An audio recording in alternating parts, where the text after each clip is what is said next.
बच्चों, पिछले वीडियो में अपन ने हमारे संविधान द्वारा प्रदत्त मूल अधिकारों के बारे में जाना था। हमने 5 मूल अधिकार जान लिए थे। आज अपन जानेंगे संवैधानिक उपचारों का अधिकार। संवैधानिक उपचारों का अधिकार क्या है, ये जानने से पहले एक कहानी मैं आपको बताना चाहूँगी। ये कहानी असम का एक जिला मड़ीगांव और मड़ीगांव जिले का एक गांव, उस गांव का एक व्यक्ति मचंग लालूल से संबंधित है। जब मचल लालूंग 23 वर्ष के थे तब उनको गिरफ्तार कर लिया गया था और गिरफ्तार का कारण था कि उन्होंने किसी को गंभीर चोट पहुंचाई थी। लेकिन जब उन पर मुकदमे की सुनवाई होने लगी तो उनको मतलब कि पूर्ण रूप से मानसिक अस्वस्थ पाया गया कि जो लालूंग हैं वो अस्वस्थ हैं। इसलिए तेजपुर के एक अस्पताल में उनको भर्ती करवा दिया गया कैदी के रूप में। मचंग लालूल स्वस्थ भी हो गए, लेकिन उसकी तरफ किसी ने ध्यान नहीं दिया। जेल प्रशासन ने कोई ध्यान नहीं दिया। जो अस्पताल था, हॉस्पिटल था जहां उनको भर्ती करवाया गया था, वहां के अधिकारियों ने 1967 और 1996 यानी कि 1967 और 1996 में जेल अधिकारियों को पत्र भी लिखे थे कि जो लालूंग हैं वो पूर्णतया स्वस्थ हैं और इनके ऊपर मुकदमा चलाया जा सकता है। लेकिन उनकी तरफ किसी का ध्यान नहीं गया। फिर मानवाधिकार आयोग द्वारा नियुक्त एक टीम जो कि बंदी थे, कैदी थे, उनकी स्थिति के ऊपर परीक्षण कर रही थी, कार्य कर रही थी, उनके अधिकारों की जांच के लिए गठित की गई थी। उनके प्रयासों से मचल लालूंग को जुलाई 2005 के अंतर्गत रिहा किया गया। तब उनकी उम्र थी 77 वर्ष, यानी कि 54 वर्ष तक वो न्यायिक हिरासत में रहे और एक बार भी उनके मुकदमे की सुनवाई नहीं हुई। जबकि हमने जाना कि हमारा भारतीय संविधान हमें ये मूल अधिकार प्रदान करता है कि जो भी व्यक्ति गिरफ्तार किया जा रहा है उसकी तुरंत न्यायिक सुनवाई होनी चाहिए। तो ये वाली घटना हमें ये बताती है कि जब संविधान द्वारा प्रदत्त मूल अधिकार वास्तव में व्यवहार में लागू ना किए जाएं तो उसका कितना भयावह परिणाम हो सकता है। हमारे संविधान निर्माताओं के जेहन में ये बात थी और इसलिए हमारे संविधान निर्माताओं ने इस बात का प्रावधान करने की पूरी कोशिश की कि जो भी मूल अधिकार नागरिकों को प्रदान किए जा रहे हैं उन मूल अधिकारों की रक्षा हो, उन मूल अधिकारों को व्यवहार में लागू किया जाए। इसलिए हमें मिला संवैधानिक उपचारों का अधिकार। अनुच्छेद 32 हमारे संविधान का हमें देता है संवैधानिक उपचारों का अधिकार। संविधानिक उपचारों का अधिकार अति महत्वपूर्ण अधिकार है। डॉक्टर भीमराव अंबेडकर ने इसको संविधान की हृदय और आत्मा कहा है। तो आखिर क्यों है ये इतना इम्पोर्टेंट? क्योंकि संविधान निर्माताओं का ये कहना है कि जो अधिकार दिए गए हैं अगर उनकी रक्षा ही ना हो, अगर व्यवहार में उनको लागू ही ना किया जाए तो ऐसे अधिकारों को देने का कोई मतलब नहीं रह जाता।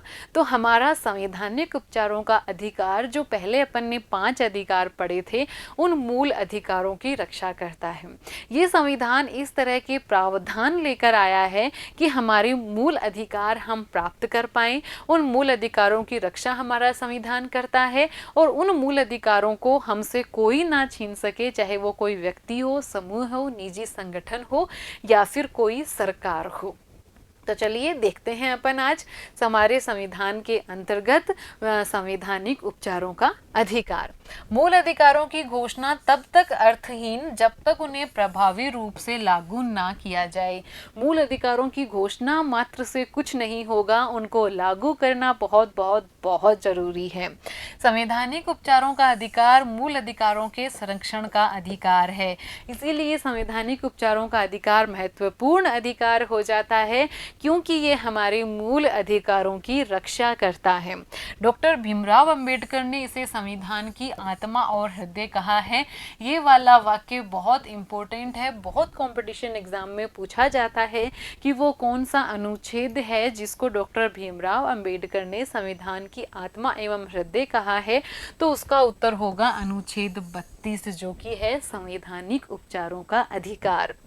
इसके अंतर्गत हर नागरिक को यह अधिकार प्राप्त है कि वह अपने मौलिक अधिकारों के उल्लंघन किए जाने पर सीधे उच्च न्यायालय या सर्वोच्च न्यायालय जा सकता है।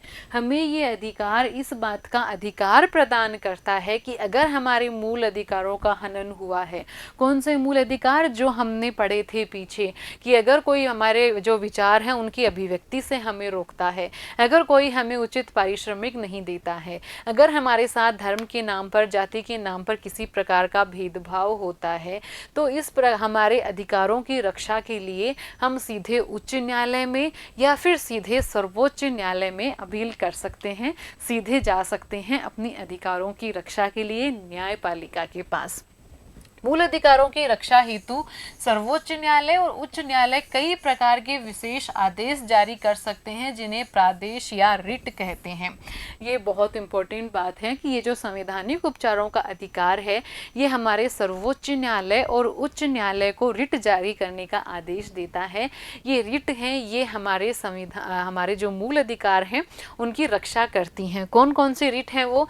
एक रिट है बंदी प्रत्यक्षीकरण, परमादेश, प्रतिषेध, उत्प्रेषण और अधिकार पृच्छा। 5 प्रकार की रिट हमारी न्यायपालिका, हमारे सर्वोच्च न्यायालय और हमारे उच्च न्यायालय जारी कर सकते हैं। तो देखते हैं सबसे पहले अपन बंदी प्रत्यक्षीकरण के बारे में कि बंदी प्रत्यक्षीकरण क्या है। ये वो रिट है जो कि सर्वोच्च न्यायालय और उच्च न्यायालय हमारे अधिकारों की रक्षा हेतु जारी कर सकते हैं। तो बंदी प्रत्यक्षीकरण का शाब्दिक अर्थ होता है को प्रस्तुत किया जाए। ये वाली रिट उस व्यक्ति के लिए जारी की जाती है जिस व्यक्ति को मान लीजिए गिरफ्तार कर लिया गया और उसको ये लगता है कि उसे गलत आधारों पर गिरफ्तार किया गया है, उसने वैसा कोई अपराध किया ही नहीं है। तो उस व्यक्ति को गिरफ्तार किए जाने के बाद में जो न्यायालय है वो इस बात का आदेश देता है कि उसको न्यायालय के समक्ष प्रस्तुत किया जाए। फिर उस व्यक्ति के मुकदमे की सुनवाई होती है, उसके पक्ष की सुनवाई होती है और अगर सुनवाई के बाद में उस व्यक्ति को दोष मुक्त पाया जाता है तो न्यायालय उसको स्वतंत्र करने के आदेश दे देता है। देखते हैं उस व्यक्ति के लिए जिसे दूसरे द्वारा हिरासत में रखा गया है, या तो किसी व्यक्ति ने हिरासत में रखा है, किसी समूह ने हिरासत में रखा है और चाहे किसी सरकारी प्राधिकरण ने हिरासत में रखा है। ये वाली रिट है वो सार्वजनिक प्राधिकरण और व्यक्तिगत दोनों के ही खिलाफ जारी की जा सकती है। तो न्यायालय द्वारा उसकी जांच की जाती है और अगर अवैध मामले में उसको गिरफ्तार किया गया, यानी कि उसको गिरफ्तार करने का जो कारण है, जो आधार है वो कानूनन तौर पर गलत है, तो न्यायालय उसको स्वतंत्र करने का आदेश दे देता है। तो कीना न्यायालय ने हमारे मूल अधिकार की रक्षा। दूसरी रिट है परमादेश। परमादेश का शाब्दिक अर्थ होता है हम आदेश देते हैं। ये आदेश न्यायालय द्वारा दिया जाता है। किसको दिया जाता है? सार्वजनिक अधिकारियों को दिया जाता है। कब? कि जब वो अपने संवैधानिक दायित्वों का पालन नहीं कर रहे हैं। सार्वजनिक अधिकारी अपने संवैधानिक दायित्वों का पालन नहीं कर रहे हैं और उनके कार्यों और उनको नकारने के संबंध में, या फिर जो उनके कार्य हैं उनको वो नकार रहे हैं या फिर वो उनको लंबा खींच रहे हैं, तो न्यायालय उनको वो कार्य करने का आदेश देता है। अगली अपन देखते हैं प्रतिषेध, जिसका शाब्दिक अर्थ होता है रोकना। ये किसी उच्च न्यायालय द्वारा अपने अधीनस्थ न्यायालय को दी जाती है जब वो न्यायालय किसी ऐसे बात पर सुनवाई कर रहा है, किसी ऐसे मुकदमे पर सुनवाई कर रहा है जो कि उसके क्षेत्राधिकार के अंतर्गत नहीं आती है।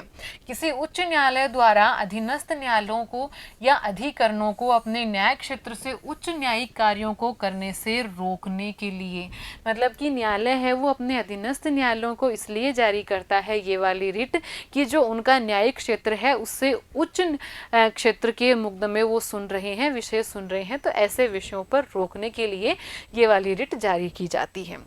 अगली रिट है अधिकार पृच्छा, जिसका शाब्दिक अर्थ होता है किस अधिकार से। जब न्यायालय को लगता है कि कोई व्यक्ति ऐसे पद पर नियुक्त हो गया है जिस पद पर उसका हक ही नहीं है, कि उस पर उसका कोई कानूनी हक नहीं है, तब न्यायालय द्वारा अधिकार पृच्छा आदेश जारी किया जाता है। यानी कि अवैध रूप से किसी व्यक्ति ने किसी पद को हथिया लिया है तो अधिकार पृच्छा आदेश जारी किया जाता है न्यायालय के द्वारा। अगला आता है उत्प्रेषण। उत्प्रेषण मतलब प्रमाणित होना करना या सूचना देना। किसी निचली अदालत के द्वारा या फिर किसी सरकारी अधिकारी के द्वारा बिना अधिकार के कोई कार्य किया जाता है तो विचाराधीन मामलों को उत्प्रेषण के द्वारा न्यायालय अपने पास मंगवा लेता है, ऊपर की अदालत को हस्तांतरित कर देता है। तो ये वाली रिट कहलाती है उत्प्रेषण। तो ये 5 रिट हैं जो कि हमारे न्यायालय, सर्वोच्च न्यायालय और उच्च न्यायालय हमारे मूल अधिकारों की रक्षा के लिए जारी करते हैं। देखते हैं अपन अधिकारों की रक्षा के लिए हमारे संविधान ने और भी संरचनाओं का निर्माण किया, और भी संस्थाओं का गठन किया जो कि हमारे अधिकारों की रक्षा करती हैं। जैसे कि राष्ट्रीय अल्पसंख्यक आयोग, ये अल्पसंख्यक जो व्यक्ति हैं, जो अल्पसंख्यक वर्ग है, अल्पसंख्यक समूह है, चाहे वो भाषा के आधार पर है, चाहे जाति के आधार पर है, चाहे धर्म के आधार पर है, किसी भी आधार पर अल्पसंख्यक समूह है, उसके अधिकारों की रक्षा करता है अल्पसंख्यक आयोग। राष्ट्रीय महिला आयोग, ये महिलाओं के अधिकारों की रक्षा करता है। राष्ट्रीय अनुसूचित जाति आयोग, ये दलितों के अधिकारों की रक्षा करता है। और राष्ट्रीय मानवाधिकार आयोग, ये मौलिक अधिकारों और अन्य अधिकारों की रक्षा हेतु इसका गठन किया गया है। राष्ट्रीय मानवाधिकार आयोग का एक बहुत ही महत्वपूर्ण संस्था है। चलिए जानते हैं इसके बारे में, क्या है राष्ट्रीय मानवाधिकार आयोग। राष्ट्रीय मानवाधिकार आयोग की स्थापना 1993 में की गई थी। इसमें सदस्य होते हैं वो एक सर्वोच्च न्यायालय के पूर्व न्यायाधीश होते हैं, एक उच्च न्यायालय के पूर्व न्यायाधीश होते हैं, और 2 व्यक्ति ऐसे होते हैं जो कि मानवाधिकारों से संबंधित मामलों के बारे में विशेष ज्ञान रखते हैं, विशेष योग्यता रखते हैं। इसके कार्य क्या हैं? इसके कार्य हैं कि मानवाधिकारों के उल्लंघन की कोई भी शिकायत मिलती है तो उसकी ये जांच कर सकता है। जैसे कि जेल में बंदियों की स्थिति है, उसके ऊपर ये जांच कर सकता है। किसी क्षेत्र के अंतर्गत या फिर किसी समाज के अंतर्गत किसी जाति विशेष के साथ या फिर किसी समूह विशेष के साथ उसके अधिकारों से उसको वंचित किया जा रहा है, उसके अधिकारों से उसका हनन किया जा रहा है, तो ऐसे मामलों में मानवाधिकार आयोग है वो जांच करता है। जहाँ भी मानवाधिकारों के उल्लंघन की अगर उसको खबर मिलती है तो वो जांच करता है। हालांकि वो न्यायिक कार्य नहीं कर सकता है, लेकिन वो करवा सकता है न्यायिक कार्य। देखिए, मानवाधिकार के क्षेत्र में शोध करना इसका कार्य है। आयोग को स्वयं मुकदमा चलाने का अधिकार नहीं है, लेकिन यह सरकार या न्यायालय को अपनी जांच के आधार पर मुकदमा चलाने की सिफारिश कर सकता है। स्वयं तो नहीं कर सकता न्यायिक कार्य, स्वयं तो मुकदमा नहीं चला सकता, लेकिन सरकार को, न्यायालय को सिफारिश कर सकता है। तो जाना अपन ने इस वीडियो में कि किस तरह से हमारा संविधान है वो प्रावधान करता है हमारे मूल अधिकारों की रक्षा का, कि किस तरह से हमारे मूल अधिकार हैं वो संरक्षित रहेंगे। इसके लिए हमारे जो सर्वोच्च न्यायालय और उच्च न्यायालय हैं उनको अधिकार दिए गए हैं रिट जारी करने के, जो रिट जारी कर सकते हैं निजी संगठनों के विरुद्ध भी, सरकारों के विरुद्ध भी, सार्वजनिक अधिकरणों के विरुद्ध भी, और रक्षा करते हैं हमारे मूल अधिकारों की। तो अभी इस वीडियो में हमने जो पढ़ा इस पर कुछ क्वेश्चंस अपन लेते हैं।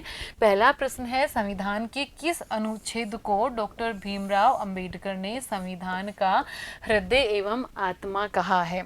बंदी प्रत्यक्षीकरण से आप क्या समझते हैं? बंदी प्रत्यक्षीकरण सर्वोच्च न्यायालय द्वारा या उच्च न्यायालय द्वारा मूल अधिकारों की रक्षा के लिए जारी की जाने वाली रिट है।